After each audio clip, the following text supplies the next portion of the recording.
আসসালামু আলাইকুম। Pay scale নিয়ে নীতিগত সিদ্ধান্ত চূড়ান্ত করল সচিব কমিটি। দ্য ডেইলি ক্যাম্পাস পত্রিকায় একটু আগেই এমন একটি খবর প্রকাশ করেছে। তো নিশ্চয়ই জানেন আজকে সচিব কমিটির পে স্কেল নিয়ে একটি মিটিং ছিল। সেই মিটিংয়ের সিদ্ধান্ত কী হলো সে বিষয়ে ডেইলি ক্যাম্পাস নিশ্চয়ই জানেন যে অথেন্টিক খবর প্রকাশ করে পে স্কেল নিয়ে। তো আমরা বিস্তারিত দেখব। নবম জাতীয় পে স্কেল নিয়ে সচিব কমিটির ডাকা গুরুত্বপূর্ণ সভা শেষ হয়েছে। সভায় জনপ্রশাসন সংক্রান্ত পে কমিশনের সুপারিশ পর্যালোচনা করে নীতিগত সিদ্ধান্ত চূড়ান্ত করা হয়েছে।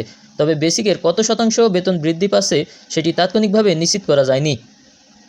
বুধবার 24 জুন অর্থ মন্ত্রণালয় সূত্রে জানা গেছে, সচিব কমিটির সভায় পে কমিশনের জনপ্রশাসন সংক্রান্ত সুপারিশ চূড়ান্ত হলেও বিচার বিভাগ ও সশস্ত্র বাহিনীর সুপারিশ নিয়ে সিদ্ধান্ত চূড়ান্ত করা যায়নি। তবে এই দুই সংস্থার ব্যাপারে বিস্তর আলোচনা হয়েছে। শিগগিরই বিচার বিভাগ ও সশস্ত্র বাহিনীর প্রস্তাবনাও চূড়ান্ত করা হবে, এজন্য আরও একটি সভা হতে পারে। নাম অপ্রকাশিত রাখার সত্ত্বে সরকারের শীর্ষ এক কর্মকর্তা দ্য ডেইলি ক্যাম্পাসকে বলেন, জনপ্রশাসন সংক্রান্ত অর্থাৎ সরকারি চাকরিজীবীদের পে স্কেল মোটামুটি চূড়ান্ত হয়েছে। তবে কত শতাংশ বেতন বৃদ্ধি পাবে, কয় ধাপে বাড়বে এই বিষয়গুলো কমিটির সদস্যরা ভালো বলতে পারবেন।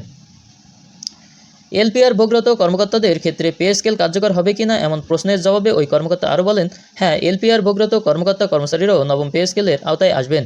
একই বিষয় নিয়ে অর্থ মন্ত্রণালয়ের শীর্ষ দুই কর্মকর্তার কাছে জানতে চাওয়া হলে তারা এ বিষয়ে কোনো মন্তব্য করতে রাজি হননি। ওই কর্মকর্তাদের মতে পে স্কেল সরকারের জন্য অনেক বড় বিষয়, এ বিষয়ে সরকারই ঘোষণা দেবে। বেসিক বৃদ্ধি পেতে পারে যেভাবে, নবম জাতীয় পে স্কেল সরকারি চাকরিজীবীদের বেসিকের কত শতাংশ আগামী অর্থবছর থেকে বৃদ্ধি পাবে সেটি জানা না গেলেও তিনটি বিকল্প ধরে কাজ করছে সরকার বলে জানা গেছে। সচিব কমিটির প্রথম প্রস্তাবনা অনুযায়ী প্রথম ধাপে মূল বেতনের 50% বৃদ্ধির কথা রয়েছে। বিকল্প হিসেবে প্রথম থেকে নবম গ্রেডের ক্ষেত্রে 40% এবং 10 থেকে 20তম গ্রেডের ক্ষেত্রে 60% বেতন বৃদ্ধি করা হতে পারে। আরেকটি বিকল্প হিসেবে নিম্ন গ্রেডের কর্মচারীদের বেসিক শতভাগ বৃদ্ধির চিন্তাভাবনাও রয়েছে।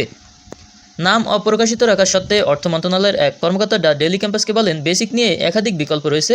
কোনটি কার্যকর হবে সে বিষয়ে সরকারের পক্ষ থেকে ঘোষণা আসবে। এ বিষয়ে আমাদের পক্ষে কোনো মন্তব্য করা ঠিক হবে না, কেননা সরকার চাইলে যে কোনো সিদ্ধান্ত নিতে পারে। তো পে স্কেল নিয়ে আজকে এই আপডেট। তো পরবর্তী সব আপডেট পেতে অবশ্যই চ্যানেলটি সাবস্ক্রাইব করে রাখবেন আর লাইক দিয়ে কমেন্ট করে অবশ্যই আপনাদের মতামত এবং দাবি দেওয়া তুলে ধরবেন। ধন্যবাদ সকলকে।